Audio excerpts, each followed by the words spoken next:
My video essay is on the portrait of a lady on fire, about a painter who is commissioned to paint a wedding portrait of a young woman in 1770 France. The young daughter of a French countess develops a mutual attraction to the female artist commissioned to paint a wedding portrait. This film explores the main point of the male gaze in a deeper way, and this scene shows it. Let's take a look. Que s'est-il passé? Je ne sais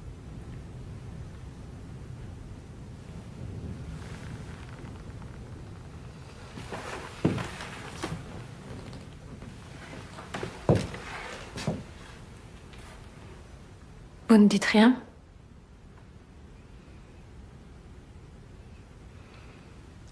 C'est moi? Oui. Vous me voyez comme ça?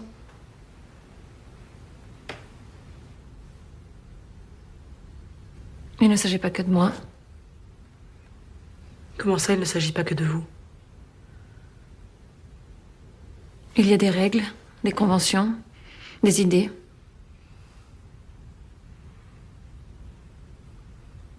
Vous voulez dire qu'il n'y a pas de vie? Pas de présence? Votre présence est faite d'états passagers, d'aspects momentanés, cela peut aussi manquer de vérité. Tout n'est pas passager. Certains sentiments sont profonds.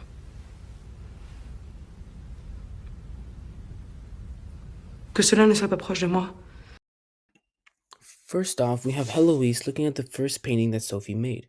Heloise questions the way that she is seeing herself in the painting. Sophie then is shocked as she thinks she did a good job with her painting. Already, with this showing from Sophie, it is showing the view of the male gaze. With her being shocked at what Heloise said, Sophie felt like she was already done and wasn't expecting negative feedback. In the next clip, Heloise asks Sophie if that is how she sees her. Sophie tries to justify her drawing by answering that not only she sees her that way, but everyone does. But when she says that, she means how men see her, as she is a representation of the male gaze in this film. Then explains that there are rules, conventions, and ideas that must be followed.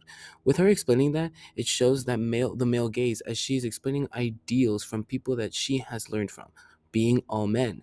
This shows how the male gaze that has been going on in art is passed down through Sophie as well, showing how even though she is a woman herself, she is showing the male gaze through her eyes. vous voulez dire qu'il n'y a pas de vie? Pas de présence? In this clip, I really wanted to show Heloise challenging Sophie by saying that it has no life. With this clip, we already see what kind of person Heloise really is, as she really does show the signs of feminism in her, which also comes later in the film. But before we see Heloise shine as a character even more, Sophie still emphasizes how her presence really doesn't matter, as it lacks truth. Going into it further, she's explaining that the person she is going to become is going to lack truth in her presence, that being a wife in the future. Emphasizing how the world in those times, how women get treated. With Sophie saying this, we see yet again the male gaze showing how she thinks the world will not change and stay the same. Tout n'est pas passager. Certains sentiments sont profonds. Heloise later explains how not everything is the way that Sophie sees it, and that there are other important things that matter in this case, her feelings, saying that even though she is a woman, that she still matters. Overall, this scene shows the differences that these two characters had in the beginning. Sophie shows the male gaze through her painting, showing that the influence of other people really can impact the way people view the world. While Heloise shows her character by caring about the painting because of how it makes her feel, and she cares about those feelings. Thanks for watching.